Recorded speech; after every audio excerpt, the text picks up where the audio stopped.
Kevin, this is nice.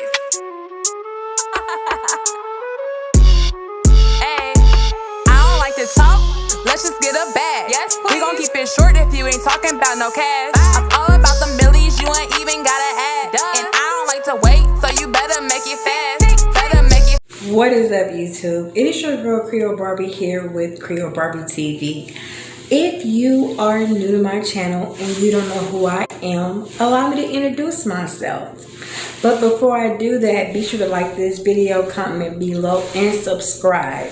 Subscribe below to be a part of the hottest movement around. And that's the Barbie game, period. So I'm going to make this video really sweet, really short, really simple. But before I get into my video, I am Creole Barbie. I am a current USPS employee. And for those who may not know what that means, it means United States Postal Service. There, I am a mail clerk. I work in automations.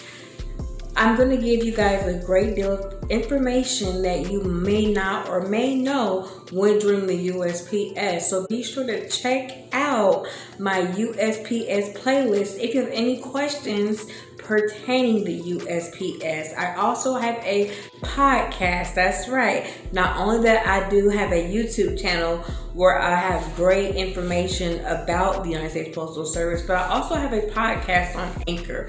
And this podcast is featured in all your internet radio platforms such as iTunes, Google Play.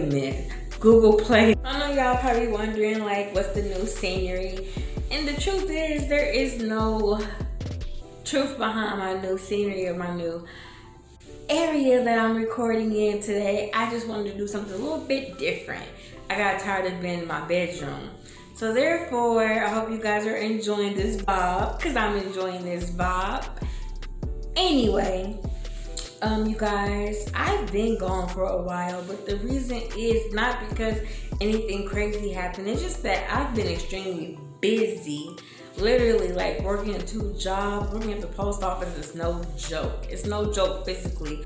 However, sometimes you'll come home deadbeat tired, but I know I have a duty to do, and that's give you guys the information that you need about the post office. So without further ado, let's get into the video.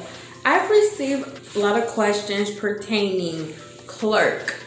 Okay, so clerk is the craft that I'm in, and I've been receiving a lot of questions pertaining clerk hours, clerk pay, and things of that nature. So I'm here to address how clerk life is, also give you more insight on the pay, also if there's pay raises, and when do you get it, how do you get it, and things of that nature. So I work in automations as a mail processing clerk. I process mail through a machine.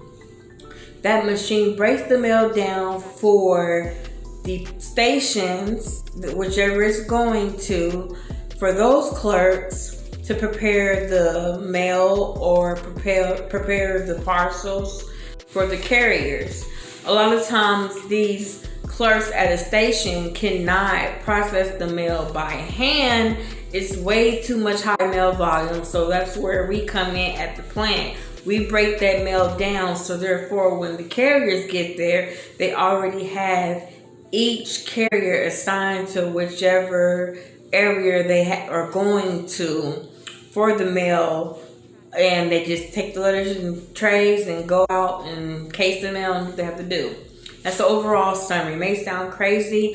I hope you guys are following me, but that's what we do at the plant. Now, starting pay for a clerk is $18.15. When I started, it was $17.19. However, we just recently got a contractual raise.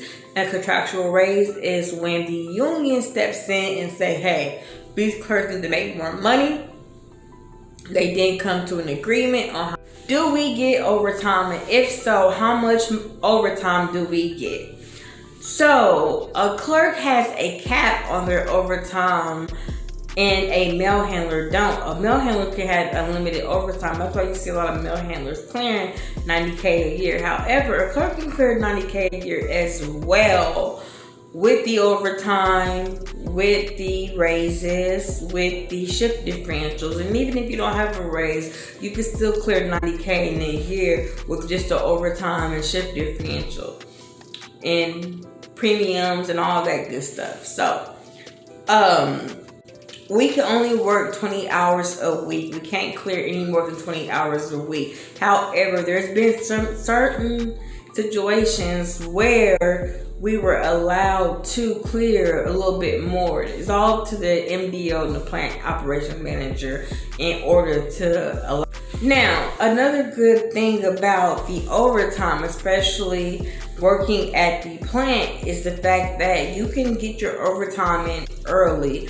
So say if you're on a tour, which we have 3 tours. So we have tour 1, which is 6 to 2 a.m., 6 a.m. to 2 p.m., or 7 a.m. to 3 p.m. Okay? Sometimes it can rank anywhere between 10 to 6, things like that. That's tour 1. Then you got your tour 3. Well, let me start it back. I'm doing it all wrong. You got your tour 1, which is overnight. So that's anywhere between 6 p.m. to 2 a.m. Or you have it to where it's 8 p.m. to 5:30 a.m.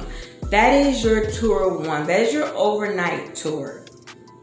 Now you have your tour 2. So then you have your tour 2, which is your morning, okay?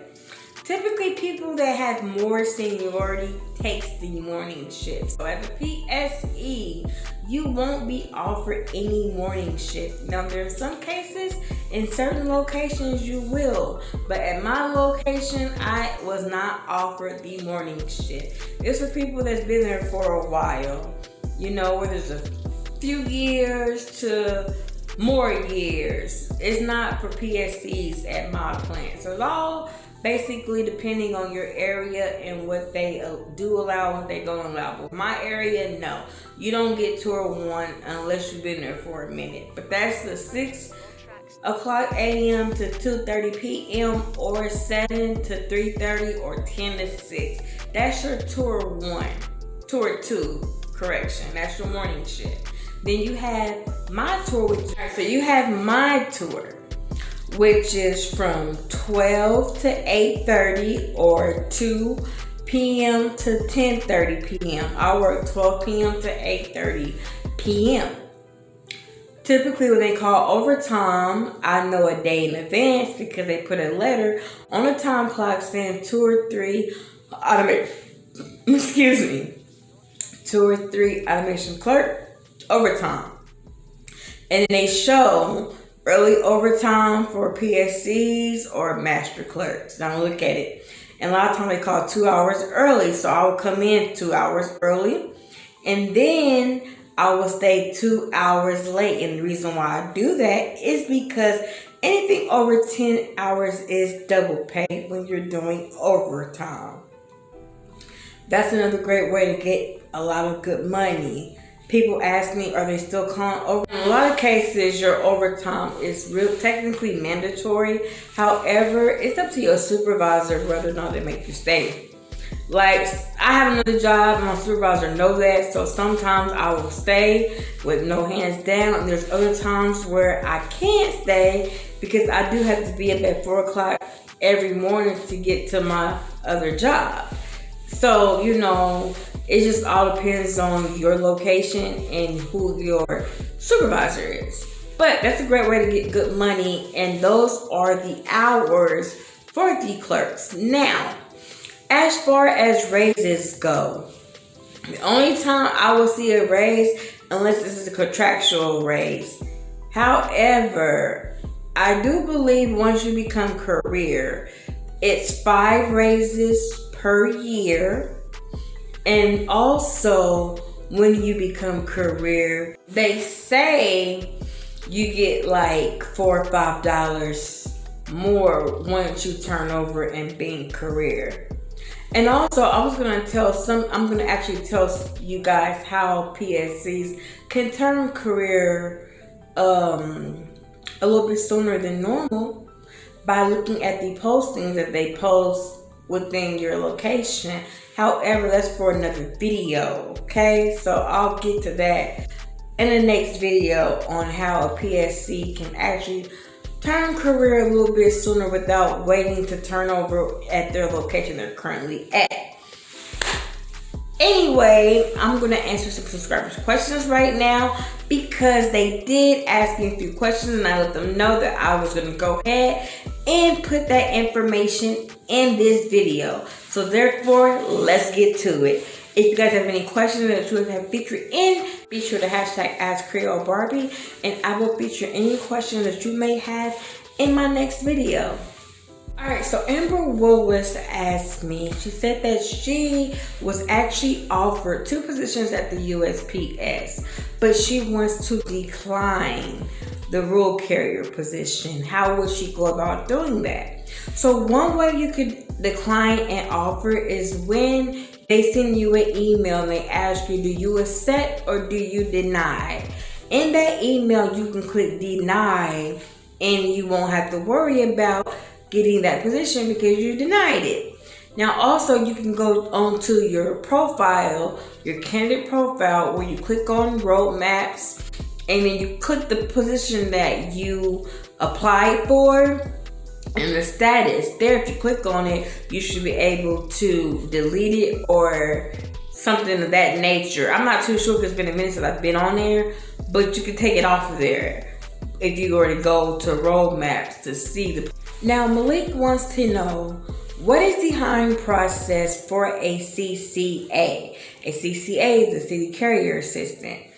A hiring process for a CCA is just like any other crafts, where you apply for the position that you would like to go into, and then you will be invited to take a VEA, which is a virtual entry assessment.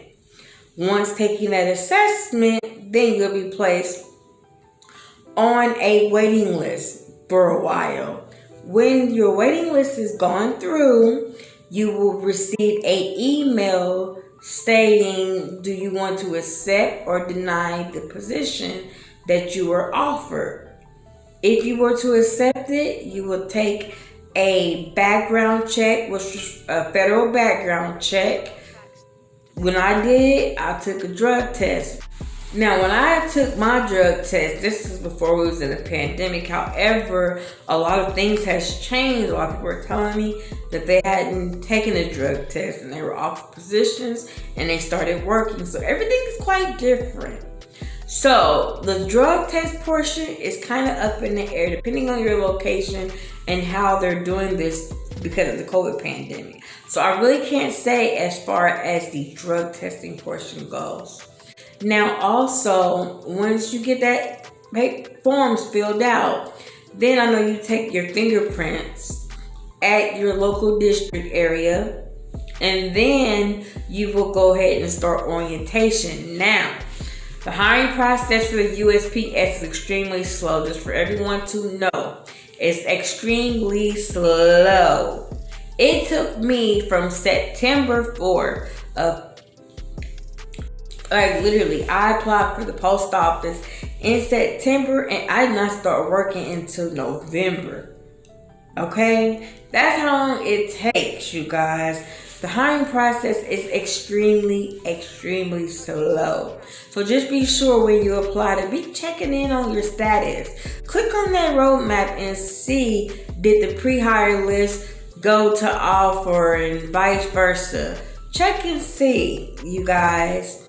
But really, it's just a waiting game. Honestly, I can't give you a estimated time or anything like that.